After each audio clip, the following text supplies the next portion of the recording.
Regional Institute of Medical Sciences RIMS Imphal has reiterated that private practice by its faculty and staff is strictly prohibited in line with the Ministry of Health and Family Welfare's directives.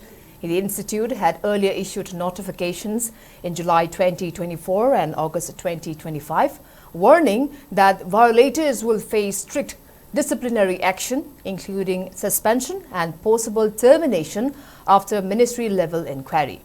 RIMS authorities have urged the public to report any credible information or documents regarding such activities.